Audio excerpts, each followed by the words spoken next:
there's been a lot of big figures in Formula One over the years, and there's probably maybe one that's no greater than Bernie Ecclestone, and he was a massive influence on Formula One and how Formula One developed over the years. What was Bernie like as a person? He was a great guy. He was a.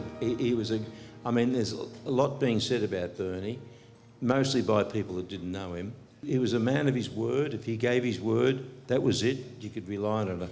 But a real character. And people used to say that you had to get up very early in the morning to get it over Bernie. Not true.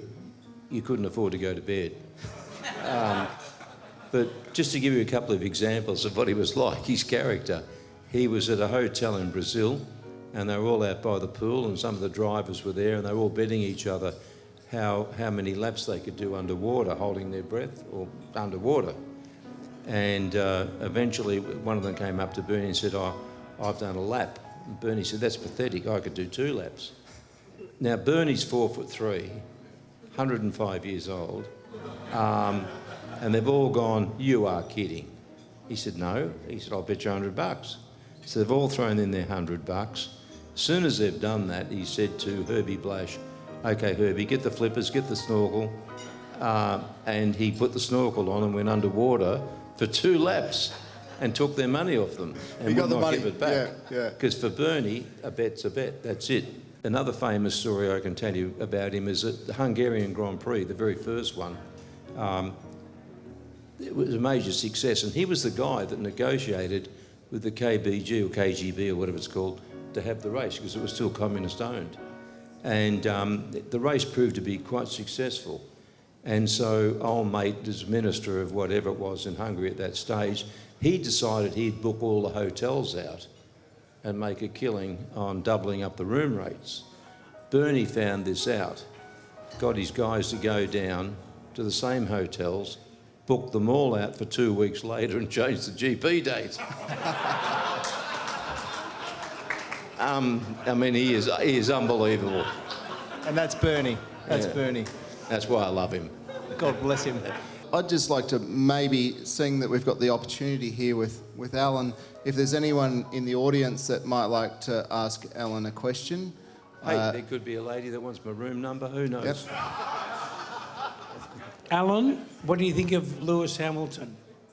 As a driver? Lovely dress sense. No, come on. Let's get serious here. As a driver? And as a driver? As a driver, I have the utmost respect for the guy. He is unbelievable. He's a freak. Yeah, he's a freak. As a person, I think he's a dickhead. Yeah.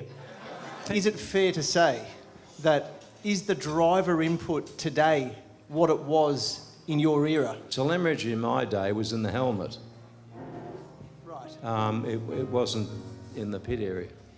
And today, I'm afraid, I think it's become a bit too technical.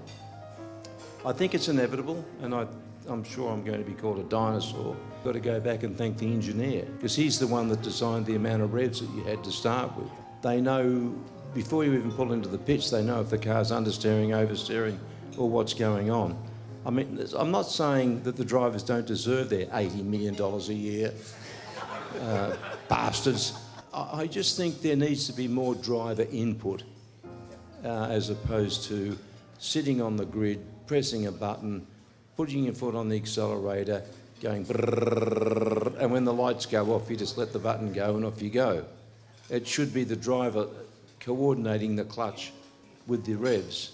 But I don't think we'll ever get back to that, because that's life as it is today, so we've got to live with it. Who gave you the biggest thrills on the track, and when you finished a race you thought that was a really rewarding battle? Well, there's some drivers out there that when you pass them, you had to earn it. You just knew that when you came up behind them, they weren't going to give you any room at all. So you had to be absolutely 100% sure that there was enough room, because if there wasn't, you were going to rub wheels. They were going to be hard. And there was only about 2 or 3 of those, because the rest used to just surrender.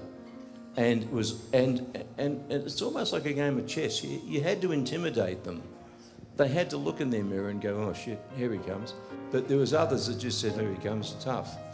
And they were the guys that I really admired, and you had to really earn the pass. I just want to thank everybody again for the time we've spent with Alan Jones. A round of applause.